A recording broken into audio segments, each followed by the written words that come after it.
Саламатсыздарбы урматтуу көрүүчүлөр, бүгүн Келкел платформасында Жогорку Кеңештин депутаты Элдар Абакиров менен чогуу Кыргызстанда болуп аткан экономикалык демилгелер, саясий абал жана Жогорку Кеңештин ишмердүүлүгү жөнүндө сөз кылмакчыбыз. Элдар мырза, саламатсызбы? Саламатчылык. Алгач эле суроо, ушул Кара Кыргыз автономиялык облусунун 100 жылдыгына карата мамлекет өз жанынан ошол 100 ишкана ачабыз, ушунча иш ордун түзөбүз деген демилге менен чыкты да. Негизи эле сиз буга чейин экономика министрлигинде да иштеп келдиңиз. Негизи эле экономист катары буга кандай карайсыз? Канчалык ушундай жеке бизнес бар жерде мамлекет ушу өзүнүн 100 ишкана ачабыз, ушундай нерсе чыгарабыз дегени канчалык туура? Бул инициативанын жыйынтыгы эмне болушу мүмкүн? 100 ишкана ачабыз деген ниет абдан жакшы. Жаңы эле жаңылыктан окудум, 40ка жакын ачылат депчи. 40тын тизмеси так бар окшойт. Бирок Кыргызстан азыр ушундай бир этапта десек болот. 90-91 Совет Союзу урап, азыр мындай айтканда 33 жыл өтүп калды да. Демек муун алмашты да, 25 жылда муун алмашат. Демек коммунизм эмне, Совет Союз эмнени түшүнбөгөн муун чоңойду. Ошол жаштын баары ишкерликке умтулат да.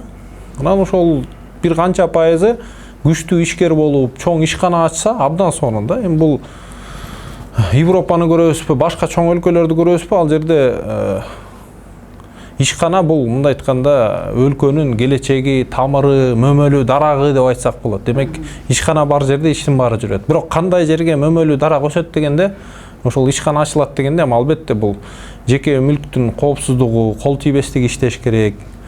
Ошо жеке ишкерлердин ишкерлик эркиндиги, то есть кой, уй дебей, ол албетте зыян алып келбеш керек башка адамдарга, экологияга, бирок калган жагынан, бүт жагынан эркин болуш керек да ишкерлер. Ошондой климат түзсөк, мен ойлойм 40 эмес, 100 эмес, мүмкүн 1000 дегенде эле ишканалар ачылат. Мамлекет көбүнчө ушуга көңүл буруш керек. Эми ал Совет Союзунда ошондой система болчу, 5 жылдык план. 5 жылда муну кылыбыз, анан тыгыны кылыбыз деп, эми биз базар экономикасында жашайбыз. Кыргызстанда демократия, ошонун баарын эске алып, биз негизги шартты түзүп берсек, мындай айтканда, бактарак, мөмөлүү дарактар, ишканалар өсө турган мындай почва деп коет, топурагын, жакшы климат ушундай түзүп берсек, ишканалар өзүнөн өзү ачыла берет. Анткени бизде таланттуу, өсөм деген жаштар көп. Анан ал жаштар Кыргызстанда жашагысы келет. Кыргызстанда жашагысы келгенде шарт болуш керек. То есть алардын коопсуздугуна, келечегине, билбейм, ушундай эч бир эме, бир тобокелчиликтер жаралбаш керек да. Эгер таланттуу жаштары сыртка кетип калса, бул чоң көйгөй да. Андай болбош керек. Бирок ошол эле учурда, мисалы, сиз айтып атпайсызбы, элдер өздөрү куруш керек. Мындай мамлекеттик бир капитализмге айланып баратканына кандай карайсыз? Эми дүйнөдө ар кандай моделдер бар да. Албетте жана Совет Союзунун модели бар. Пландык экономика баарды макул мамлекеттик болуш керек. Бирок мамлекеттик экономиканын эң чоң көйгөйүн түшүнөбүз. Мисалы, Совет учурунда жана 30-40 жылдары Жигулини алабызбы, Москвичти алабызбы, билбейм, же жана чоң газик бир скорый помощьтар бар го, жана МЧСтер айдаган, Россиядан башка жактан келген. Алар 70-80 жылда өзгөргөн жок да. Анткени аларды өзгөртө турган адам жок болду. Андан кийин 40 жылы түзгөн Toyotаларды баарыбыз мингибиз келет. То есть алар 60-70 жылда жыл сайын жаңы модель чыгат, өзгөрөт, эмне деген технология кирет. И баарыбыз ошондой технологияга ээ болгубуз келип, базарда ошолор ээлеп, ошолор жеңет. Совет Союз экономикасы дал ошондон урады да, анткени ошону өстүрөм, өнүктүрөм деген адамдар жок. Ал адамдар Совет Союзунда жашаган жок. Алар же көбү же камалып кетти, же качып кетти башка өлкөгө. Демек, бул биз үчүн чоң сабак болуш керек. Андай модель болбойт. Мамлекеттин иши белгилүү. Коопсуздук, адилеттүүлүк, баарына бирдей шарт түзүү. Жанагындай бирөө монополия, олигополия болуп, бирөө бир жанагындай злоупотребление кылып баштаса өзүнүн базарлык күчү менен, ошондойлорду мындай басындыруу, ошол гана роль жетиштүү мамлекетке. Анан мүмкүн Кыргызстандан бир чоң ишкана куруп, экспорт кылам дегендер болсо, аларга бир узак мөөнөттүк арзан жакшы бир кредиттерди мамлекет түзүп бериш керек, кандайдыр бир критерийлерди коюп, айыл чарбаны албетте колдош керек. Эми дүйнөдө бүт эле өлкөлөрдө айыл чарба субсидия системасы менен иштейт. Кыскасы ошондой стандарттуу ийгилигин далилдеген моделдер көп. биз ошол моделдер менен эле кетиш керек. Анан дагы бир нерсе мен оюнча бардык эле адамдардын көңүлүн бурду болуш керек. Бул жанагы олимпиададан биздин спортчулар келгенде аларга мамлекетте Кыргызстанда чогултулган машиналарды белек беришти. Бирок ошону бизден машина чыгып баштаптыр деп сүйүнгөндүн эртеси күнү эле кайра бир жаңылык чыкты. Бул утилдик чогултуу деп, утилизационный сбор деп ошондой киргизишти. Ушундай нерселердин болуусу мамлекет албетте мындай бир өзү чыгарып атат. Бирок ошол эле учурда биз да Өзбекстандай болуп барыбыз оп-окшош мамлекеттин чыгарган машинасын кымбатка алып айдап калбайбызбы деген суроо болот да. Бир нерсени өндүргөндө өзүнүн мындай айтканда бир планы, модели болот да. Ошол эле машинени Кыргызстандан чыгарам десек, же сырттан келип бир чоң завод ачыш керек. Ага мамлекет бүт шарттарды түзүп бериш керек. Мисалы Chevrolet бул Өзбекстандын эле заводу да, эми негизи Американын заводу. Өзбекстанга ачылган, анан кийин бизге алар айтып атат.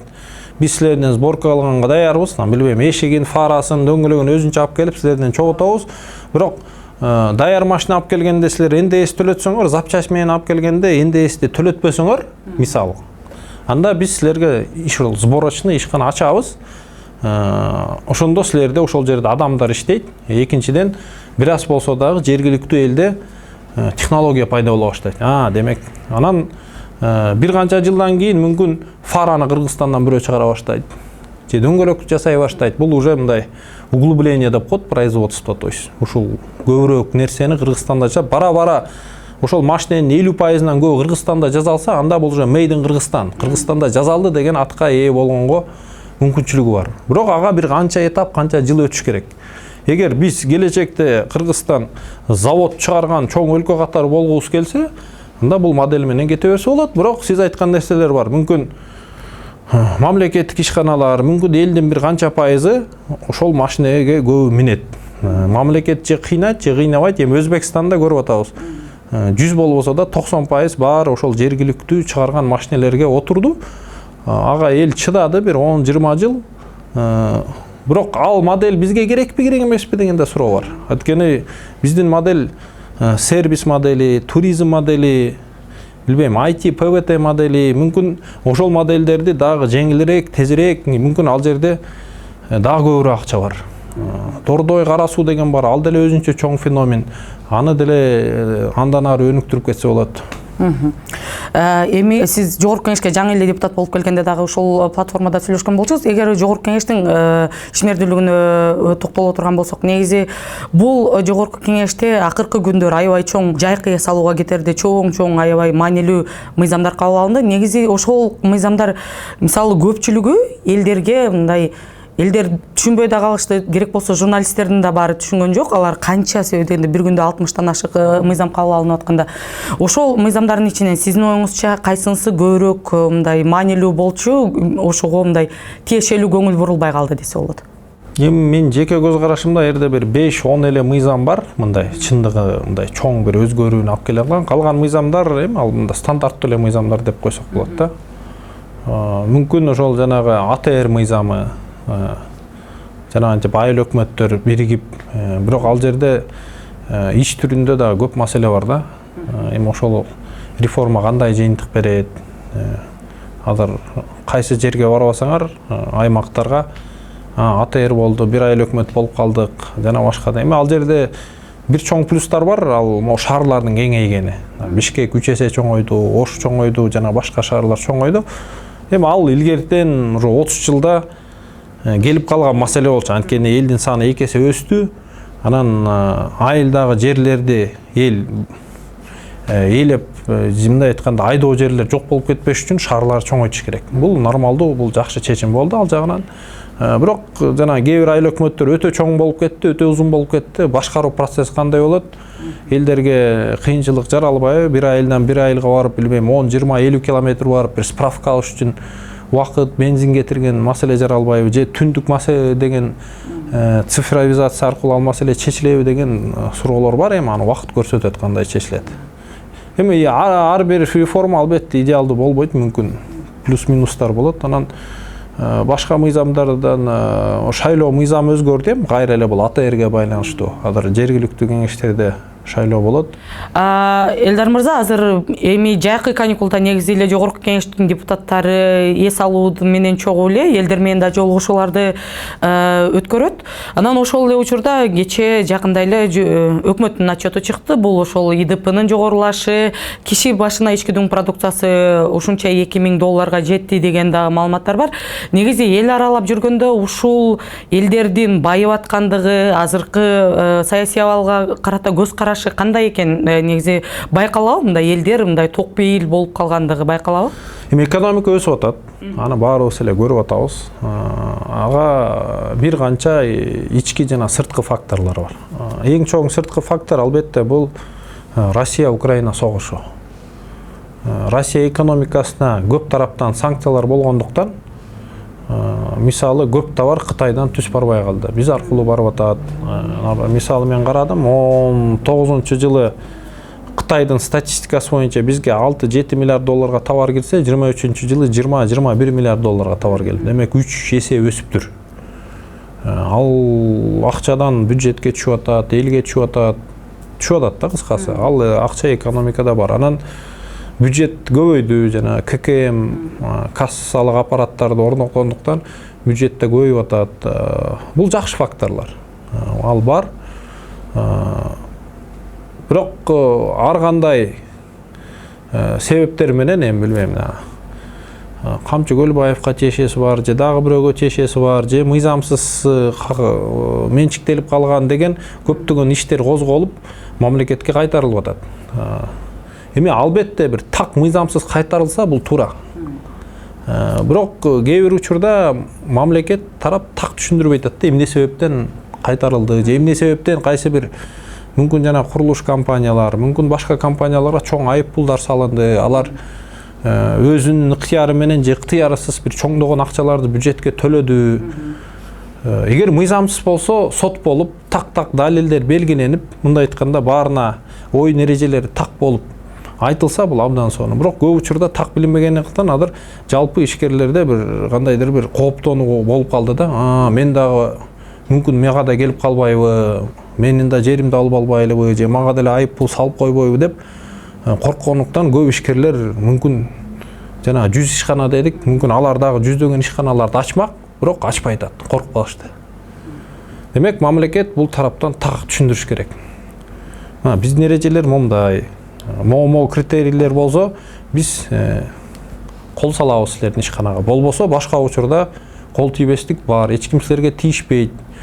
Бизде бир адамдын сөзү иштебейт, бизде мыйзам иштейт деген ушундай эрежелерди мамлекет так бекитип берсе, ошондо инвестициялык климат дагы абдан жакшы болмок. Ошондой плюс-минустар бар. То есть бул жерде өсүү да бар, минус факторлор бирок жалпысынан өсүү болуп келатат.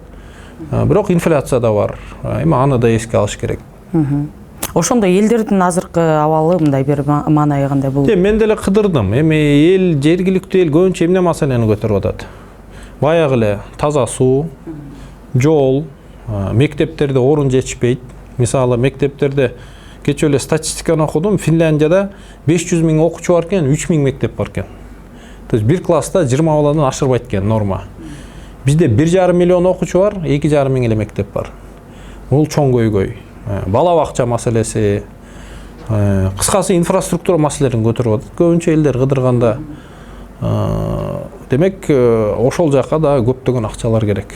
Ошол элдин муктаждыктарын чечиш үчүн. Анан жумушсуздук маселеси. Эми жумушсуздук дегенде бир жагынан каякты кыдырбай, азыр Пакистан, Индия, Бангладештен көптөгөн иштеп атат. Кечээ түндүк түштүн жолун көрүп келсем деле, эми ал тендерди Чайна робот уткан, бирок иштегенин баары эле жанагы өлкөлөрдөн келген жарандар. Азыр кайсы бир ишканага барбы, обязательно ошолор бар. Курулушта дагы ошолор мигранттар. Демек, бул бир жагынан нормалдуу процесс дейсиң. Анткени мүмкүн кыргыздар айлыгы көбүрөөк жерге кетип атат. Россия, Америка, башка өлкөлөргө, Корея, Турция кетип атат. Алардын ордуна ошол кара жумушка ыраазы болуп, ошол төмөнүрөөк айлыкка ыраазы болгон тиги тараптан кишилер келип атат. Бирок бул бир канча бир пайыз болсо макул дейсиң. Бирок бул бир миллиондогон адамга айланып кетсе, эртең Кыргызстандын жалпы эмеси өзгөрүп кетет да. Мындай айтканда улуттук курамы жана башка ошол факторлорду эске алып Кыргызстандан жергиликтүү жарандарга кандай татыктуу жумуш ордуларын түзүп бериш керек, жакшы айлык түзүп бериш керек деген ошол көйгөйдүн үстүнөн иштеш керек болуп калды өкмөтчү. Анан ошол кайра эле жогорку кеңештин ишмердүүлүгүнө келе турган болсок, мисалы азыр жакынкы эле күндөрдө дагы бир жогорку кеңештин депутаты өзүнүн мандатын тапшырды. Буга чейин да көптөгөн болуп келген. Мен оюмча бир азыркы жалпы составын бир 20%га жакын алмашты да, шайлангандан баштап. Булар жанагы жөн гана кеткен эмес, кайсы бир учурларда бир жаңылыктардан кийин кетип атат, же болбосо ар кандай кызматтарга сурак бергенден кийин кетип атат да. Мурда бир депутаттын кетиши ушунчалык көп суроону жаратчу, элдердин арасында ар кандай мындай бир талкууну жаратчу да. Азыр болсо ким келип ким кетип атканы менен деле иши жок болуп калды. Ушундай жогорку кеңештин туруксуздугу, институционалдык күчсүздүгү эмне себептен болду? Анан бул мындай бийлик ортосундагы ансыз деле мындай ишке ашпай калган баланс системасын андан бетер бузуп аткан жокпу? Эми бул эмнени билдирет? Сиз айтканда парламентаризм, парламенттин бүгүн мындай айтканда авторитети өтө төмөн. Түшүнүктүү болуп атат баарыбызга. Бирок акыры бул эмнеге алып келет билбейбиз. Эми убакыт көрсөтөт. Анан өткөндө бир Германиядан 2 депутат келди да, мен сүйлөшүп калсам, ал сурады да, ал деле көп Кыргызстанды билбейт экен. Силерде кандай система? Мен айттым, буга чейин президенттик, парламенттик өлкө болчубуз, азыр көбүнчө президенттик өлкө болуп калдык. Эмнеге дейт да, кызыкты да, немесе анан парламентаризмди эл түшүнгөн жок дедим да. Десем, ал туура айтасың дейт. Парламентаризм бул оор система дейт. Бирок андан жакшы система жок деп койду да. То есть парламентаризм түшүнүш үчүн дагы бир топ элдин бир түшүнүгү өсүш керекпи, мүмкүн плюс-минустарын дагы эсептеп көрүш керек. Анткени бул эң жеңил жол да. Могул мындай айтканда киши келип же чоң бир бийлик келип маселенин баарын чечип салат десе, сонунда эми андай идеалдуу болсочу, бирок андай эмес да жашоодо. Анткени ошол бийликти надзор кылган орган керек, анда да күч болуш керек, анда кол тийбестик болуш керек. Эми парламентти айтып атам да. Анткени баарыбыз адамбыз. Кимибиз бийликке келбейли, напси деген бар, дин сөзү менен айткандачы, напси ойной баштайт. Анан ошол момент сени бирөө көзөмөл кылып, туура же туура эмес кылып атасың деп так айтып туруш керек. Ал адам коркпай айтып туруш керек анычы. Анын ичине журналисттер кирет, анан парламент кирет, конечно. Азыр пока парламентте эл мындай авторитети өтө төмөн, аткаруучу бийликтин авторитети жогору болгондуктан, сиз айткандай окуялар болуп атат. Депутат келеби кетеби, элдин деле мындай көңүлү ага ооруган жок. Аны көп деле киши байкаган жок. Эми бул деле бир тарыхый этап. Кыргызстандын саясий бир өнүгүү тарыхында бир этап десек болот. Калганын эми убакыт көрсөтөт. Биздин убактыбыз аягына чыгып баратат. Дагы бир суроо, бул эгер Кыргызстандагы болуп аткан жалпы эле саясий, экономикалык барбы, ошол эле жогорку кеңешке тиешелүү маселелерди эми сиздер депутат катары чет элдик башка эксперттер менен, саясий көзөмөлчүлөр менен дагы мындай бир иш жүргүзөсүздөр. Ошолор кандай баалап атат? Негизи мисалы биз ичинде жүрүп, бул күндөн күнгө болуп аткан жаңылыктарга реактивдик эле мындай бир реакция кылып калдык да. Бул мындай болуп атса деп ал жөнүндө сүйлөшө коюпчу. Негизи эле мындай бир сырттан алып, ошол акыркы 4 жылды мүмкүн чогуу караганда кандай бааланат экен? Өкмөттүн ишин айтып атасыз. Өкмөтпү, саясий болуп аткан өлкөдөгү иштер, системанын алмашуусу. Мындай экен да, негизи жана классикалык китептер бар да. Саясат, экономика жөнүндө Why Nation Fails дейбизби, жана башка өлкө китептерде ал жерде так жазылып турат. Өлкө өнүгүш үчүн бул коомдун күчү бар, анан бийликтин, мыйзам, мамлекеттин күчү бар. Экөө тең күчтүү болуп, бири-бирине баланс кылып туруш керек. Эгер баланс жоголуп баратса, бир тарапка ооп кетсе, мындай айтканда өнүгүү вектору же күч балансы анда жакшы болбой калат. Мисалы, мамлекет ашыкча күчтүү, диктатура, авторитаризм ашыкча күчтүү болуп кетсе, бул бир жана Гитлер дейбизби, ошол сыяктуу бир элемент болуп, ал деле жакшылыкка алып кетпейт. Же тескерисинен мыйзамсыздык болуп, мамлекет алсыз болуп кетсе, анда хаос болуп кетиши мүмкүн. Африка өлкөлөрүндө көп ошондой бийликтин күчү жок. Ортодо баланс болуш керек. Бийлик да күчтүү болуш керек, коом да күчтүү болуш керек. 2010дон бери алсак, чындыгында коомдун күчү жакшы өнүккөн да Кыргызстанда. Журналисттер, сөз эркиндик катуу өнүккөн. Анан мамлекеттик органдардагы мындай кандай десек, өтө сезимтал болуп калган да, мындай иштешчи, бирок коомдон коркуп турчу да. Акыркы 3-4 жылда чындыгында мамлекет күчтөндү. Мамлекеттик органдар эми бул символикалык түрдө мына көптөгөн мамлекеттик имараттар ремонттон өттү, көп нерсе жасалып атат. Мисалы жаңы өкмөт үйү курулду. Эми бул символикалык жагынан бул маанилүү, мамлекет күчтүү болуш керек. Мыйзамдар иштеш керек, бирок мыйзамдар иштеш керек да. Ошону эске алыш керек.